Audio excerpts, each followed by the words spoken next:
دینی بھائیوں اور عزیز طلباء،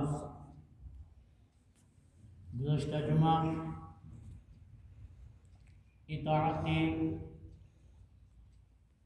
خداوندی اور اطاعت رسول صلی اللہ علیہ وسلم کے موضوع پر بات چلی تھی، اور چونکہ یہ موضوع بہت وسیع ہے اس لیے میں نے عرض کیا تھا کہ اس جمعہ پر بھی چند اور باتیں گزارش کروں گا تاکہ ہمارے ذہن میں یہ بات پوری طرح بیٹھ جائے کہ اللہ اور اللہ کے رسول صلی اللہ علیہ وسلم کی اتباع ہمیں زندگی کے ہر معاملے میں کرنی چاہیے، چونکہ اطاعت اور اتباع اس کے لیے لازمی ہے محبت ہونا۔ جب محبت ہوگی تب انسان اللہ کے رسول صلی اللہ علیہ وسلم کی بات پر اور آپ کے عمل پر اپنی زندگی گزارے گا۔ جب محبت نہیں ہوگی تو اتباع رسول صلی اللہ علیہ وسلم کا زندگی میں آنا ناممکن ہے۔ صحابہ کرام رضوان اللہ تعالی علیہم اجمعین کو اللہ کے حبیب صلی اللہ علیہ وسلم سے بے پناہ محبت تھی، اتنی محبت تھی کہ اس محبت کی مثال نہ دنیا میں اس سے پہلے کسی طبقے میں ملتی ہے، نہ اس کے بعد والے طبقے میں اتنی محبت ہے۔ صلح حدیبیہ ہوئی تو اہل مکہ کی طرف سے بات کرنے والے تھے عروہ بن مسعود ثقفی، یہ ابھی ایمان نہیں لائے تھے، حالت کفر میں تھے، تو اس موقع پر کفار کی طرف سے حضور صلی اللہ علیہ وسلم اور صحابہ سے بات کرنے کے لیے آئے۔ انہوں نے گفتگو کی، جب یہ واپس چلے گئے مکہ تو وہاں جا کے کہنے لگے کہ میرا تم سے مشورہ ہے کہ تم محمد صلی اللہ علیہ وسلم سے جنگ کرنا چھوڑ دو۔ میں نے کسریٰ کے دربار دیکھے ہیں، قیصر کے دربار دیکھے ہیں، بڑے بڑے بادشاہوں کے دربار دیکھے ہیں، لیکن جو احترام، جو محبت، جو اتباع میں نے محمد صلی اللہ علیہ وسلم کے ساتھیوں میں دیکھی وہ کسی کو نصیب نہیں۔ کہنے لگے میں نے دیکھا محمد صلی اللہ علیہ وسلم وضو فرما رہے ہیں تو وضو اعضائے مبارک سے گرا ہوا پانی یا بچا ہوا پانی اس پر صحابہ ٹوٹ پڑتے ہیں اور وہ لے کر اپنے منہ پر ملتے ہیں۔ میں نے دیکھا کہ محمد صلی اللہ علیہ وسلم ناک جھاڑتے ہیں، صحابہ ہاتھ میں لے کر یا کھا لیتے ہیں یا سینے پہ ملتے ہیں۔ میں نے دیکھا کہ حضور صلی اللہ علیہ وسلم تھوکتے ہیں، صحابہ تھوک کو زمین پر نہیں گرنے دیتے بلکہ ہاتھوں میں لے لیتے ہیں، چاٹ لیتے ہیں یا بدن پہ مل لیتے ہیں۔ میں نے دیکھا کہ محمد صلی اللہ علیہ وسلم کے اشارے کے منتظر ہیں. آپ کوئی اشارہ کر دیں تو آپ کے جانثار اپنی جانوں کا نذرانہ پیش کر دیں گے. میں نے دیکھا کہ محمد صلی اللہ علیہ وسلم کا احترام اور عزت صحابہ کی نگاہ میں ایسی ہے کہ وہ آنکھ بھر کر حضور صلی اللہ علیہ وسلم کی طرف نہیں دیکھتے احتراماً کہ کہیں کوئی بے ادبی نہ ہو جائے. یہ محبت تھی رسول پاک صلی اللہ علیہ وسلم کی ذات عالی کے ساتھ. ظاہر سی بات ہے کہ جب ایسی محبت ہوگی تو ایسی جماعت سے یا ایسے افراد سے حضور صلی اللہ علیہ وسلم کی زندگی مبارک کا ایک ادنا طریقہ اور ایک ادنا سی سنت بھی چھوٹنے والی نہیں ہے. حضرت عبداللہ ابن عمر رضی اللہ تعالی عنہ حضور صلی اللہ علیہ وسلم کی مجلس میں چلے گئے، گھر چلے گئے. دیکھا کہ آپ صلی اللہ علیہ وسلم سرکہ کے ساتھ روٹی تناول فرما رہے ہیں. عبداللہ ابن عمر فرماتے ہیں کہ اس وقت تک سرکہ سے مجھے نفرت تھی، لیکن جب میں نے آپ صلی اللہ علیہ وسلم کو سرکہ کے ساتھ روٹی تناول فرماتے ہوئے دیکھا تو میں نے کہا نعم الادام الخل، سرکہ بہترین سالن ہے، سرکہ ایک بہترین غذا ہے کہ اس کو حضور رحمت دو عالم صلی اللہ علیہ وسلم خود تناول فرما رہے ہیں.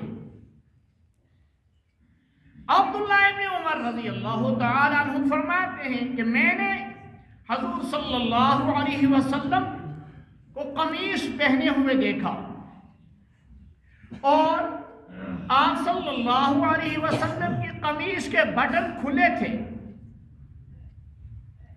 پوری عمر عبداللہ ابن عمر رضی اللہ تعالی عنہ نے قمیص پہنی لیکن بٹن کھلے رکھے، باندھے نہیں. کہ میں نے سرکار دو عالم صلی اللہ علیہ وسلم کو دیکھا بٹن کھلے ہوئے. اسی طریقے سے بہت سارے واقعات ہیں. رسول امین صلی اللہ علیہ وسلم کے صحابہ نے دیکھا، پوری زندگی اسی انداز میں آپ نے زندگی کو رکھا. حضرت ابو محذورہ رضی اللہ تعالی عنہ، جس طرح بلال حبشی رضی اللہ تعالی عنہ مؤذن تھے، اسی طرح ابو محذورہ رضی اللہ تعالی عنہ بھی حضور پاک صلی اللہ علیہ وسلم کے مؤذن تھے، اذان دیا کرتے تھے. عام طور پر ابو محذورہ رضی اللہ تعالی عنہ تہجد کی اذان دیا کرتے تھے اور بلال حبشی رضی اللہ تعالی عنہ 5 وقت اذان دیا کرتے تھے. ابو محذورہ رضی اللہ تعالی عنہ نے جب اسلام قبول کیا، آپ صلی اللہ علیہ وسلم نے ان کے سر مبارک پر ہاتھ پھیر دیا. پوری عمر ابو محذورہ رضی اللہ تعالی عنہ نے اپنے سر کے بال نہیں منڈوائے، نہیں کٹوائے، لمبے بال رکھے اور کہا کہ میرے ان بالوں پر رحمت دو عالم صلی اللہ علیہ وسلم کے حق کا دست مبارک پھر چکا ہے.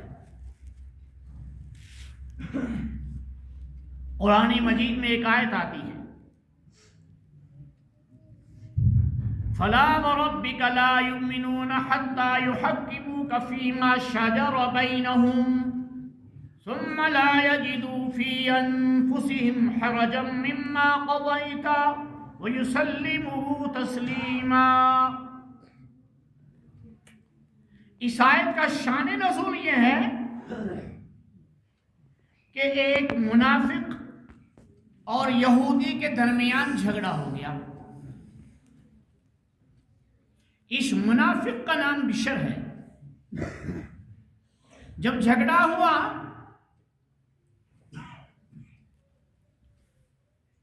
منافق کہہ رہا ہے کہ چلو کسی یہودی عالم سے آپ نے فیصلہ کرواتے ہیں، کیونکہ اس کو پتا ہے کہ میں غلط ہوں، حضور صلی اللہ علیہ وسلم یہودی کے حق میں فیصلہ فرما دیں گے۔ اور یہودی کہہ رہے ہیں نہیں، ہم محمد صلی اللہ علیہ وسلم کے پاس جا کر اپنے جھگڑے کا فیصلہ چکائیں گے۔ بالآخر یہ دونوں حضور صلی اللہ علیہ وسلم کی خدمت میں پہنچ گئے اور اپنا معاملہ پیش کیا، کیونکہ وہاں سچا یہودی تھا۔ یہ بشر اگرچہ بظاہر مسلمان تھا لیکن تھا منافق، پھر بھی اس کی رعایت حضور صلی اللہ علیہ وسلم نے نہیں کی، کیونکہ سچائی یہودی کے پاس تھی، یہودی کے حق میں فیصلہ دے دیا۔ اب یہ دونوں پھر جھگڑ رہے ہیں، یہ کہہ رہے ہیں کہ نہیں، یہ فیصلہ علیاذ باللہ صحیح نہیں ہوا۔ اور یہ حضرت عمر رضی اللہ تعالیٰ عنہ کے پاس چلے جاتے ہیں۔ حضرت عمر رضی اللہ تعالیٰ عنہ نے معاملہ سنا اور انہوں نے کہا کہ ہم حضور صلی اللہ علیہ وسلم کی خدمت میں بھی حاضر ہوئے، آپ نے وہاں یہ فیصلہ فرمایا یہودی کے حق میں۔ فرمایا تم مسلمان ہو؟ کہا ہاں میں مسلمان ہوں۔ بشر سے فرمایا تم مسلمان ہو؟ کہا ہاں میں مسلمان ہوں، لیکن تھا منافق۔ اچھا تم ٹھہرو تھوڑی دیر رکایا تو عمر رضی اللہ تعالیٰ عنہ تشریف لے گئے اور وہاں سے تلوار لائے اور پھیر کے اس کی گردن پر ماری، اس کی گردن تن سے جدا ہو گئی اور فرمایا جو حضور صلی اللہ علیہ وسلم کا فیصلہ نہیں مانتا اس کا علاج یہی ہے، اس لیے کہ حضور صلی اللہ علیہ وسلم کا فیصلہ آسمانی فیصلہ ہے۔ حضور صلی اللہ علیہ وسلم جس چیز کا فیصلہ فرمائیں گے اس میں اللہ کی رضا شامل ہے۔ جو اللہ کا فیصلہ نہیں مانے گا اور اللہ کے حبیب صلی اللہ علیہ وسلم کا فیصلہ نہیں مانے گا وہ معاشرہ میں ناپاک جسم ہے، اس کو ہٹا دو۔ اب بشر کے رشتہ داروں نے کہا کہ عمر رضی اللہ تعالی عنہ نے ہمارے رشتہ دار کو قتل کر دیا، یا تو قصاص دیا جائے، قتل کے بدلے قتل، یا دیت دی جائے۔ تو قرآن مجید آسمان سے نازل ہوا، نہیں میرا عمر سچا ہے، عمر کے ایمان کا مقابلہ تم نہیں کر سکو گے۔ فرمایا فلا وربک لا یؤمنون حتی یحکموک فیما شجر بینہم، تیرے رب کی قسم ہے۔ حضور صلی اللہ علیہ وسلم کو مخاطب کر کے قرآن کہہ رہا ہے، اللہ فرما رہا ہے فلا وربک، تیرے رب کی قسم ہے، وہ شخص تو مومن ہو ہی نہیں سکتا جو اپنے جھگڑے میں آپ کو فیصل گیر نہ مانے، جو اپنے جھگڑے میں آپ کا فیصلہ تسلیم نہ کرے، وہ قطعاً مومن نہیں ہو سکتا۔ آپ کوئی فیصلہ فرما دیں اور پھر اس کے دل کے اندر تنگی پیدا ہو، اس کے دل کے اندر اس فیصلہ کے مطابق غلط فہمی پیدا ہو جائے، لا یؤمنون حتی یحکموک فیما شجر بینہم، فلا وربک لا یؤمنون حتی یحکموک فیما شجر بینہم ثم لا یجدوا فی انفسہم حرجا مما قضیت، جب تک یہ آپ کے فیصلے کو آخری فیصلہ تسلیم نہیں کریں گے تب تک مومن نہیں ہو سکتے۔ تو حضور صلی اللہ علیہ وسلم کی اتباع، حضور صلی اللہ علیہ وسلم کی اطاعت ایک مسلمان کے اوپر، ایک کلمہ گو مومن کے اوپر لازمی ہے اور ہر معاملے میں لازمی ہے۔ زندگی کے ہر شعبے میں حضور صلی اللہ علیہ وسلم کی اطاعت لازمی ہے۔ ایک صحابی حضور صلی اللہ علیہ وسلم کے پاس حاضر ہوا اور عرض کی یا رسول اللہ صلی اللہ علیہ وسلم، مجھے آپ سے بے انتہا محبت ہے، بہت زیادہ محبت ہے، جنت میں تو آپ کے بہت اونچے درجات ہوں گے، وہاں تک تو ہم پہنچ نہیں سکیں گے۔ جنت کے درجات جو آپ کو ملیں گے وہ ان درجات تک ہماری رسائی ممکن نہیں۔ میں چاہتا ہوں کہ آپ کو اسی دنیا میں دیکھ دیکھ کے مزے لوٹ لیں، آپ کے چہرہ انور کو اس دنیا میں دیکھتا رہوں، آپ صلی اللہ علیہ وسلم کی اداؤں کو اس دنیا میں اپناتا رہوں، اور کچھ مجھے اس دنیا کے اندر دیکھ کر اور اتباع حاصل کر کے تسلی ہو جائے گی۔ تو قرآن مجید کی آیت نازل ہوئی، یہی آیت جو میں نے تلاوت کی تھی کہ وَمَن يُطِعِ اللَّهَ وَالرَّسُولَ، کہ جو آدمی اللہ کی اطاعت کرے گا اور اللہ کے رسول صلی اللہ علیہ وسلم کی اطاعت کرے گا، چاہے حضور صلی اللہ علیہ وسلم کی حیات طیبہ اس کو ملے یا نہ ملے، یعنی وہ صحابی ہو یا غیر صحابی ہو، حضور صلی اللہ علیہ وسلم سے اس کی ملاقات ہو یا نہ ہو، مومن مرد اور مومن عورت جو بھی اللہ کی اطاعت کرے گا اور اللہ کے رسول صلی اللہ علیہ وسلم کی اطاعت کرے گا، فَأُولَٰئِكَ مَعَ الَّذِينَ، یہ لوگ ان لوگوں کے ساتھ ہوں گے، اطاعت کرنے والے، اتباع کرنے والے، حضور صلی اللہ علیہ وسلم کی سنتوں کے اوپر عمل کرنے والے، ان لوگوں کے ساتھ ہوں گے انعم اللہ علیہم، جن پر اللہ نے انعام کیا ہے۔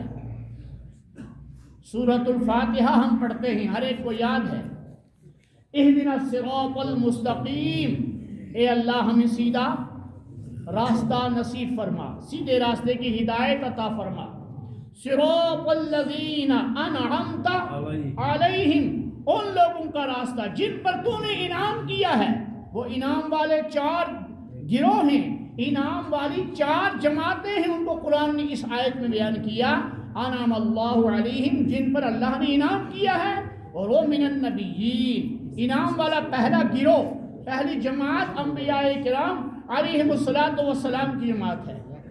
وہ صدیقین، انبیاء کے بعد صدیقین کا مقام ہے، انبیاء کے بعد صدیقین کا درجہ ہے، وہ صدیقین، اور صدیقین کے ساتھ ہوگا، وہ شہداء، اور صدیقین کے بعد شہداء کا درجہ ہے، ان کے ساتھ ہوگا، وہ صالحین، اور صلحائے امت کے ساتھ ہوگا۔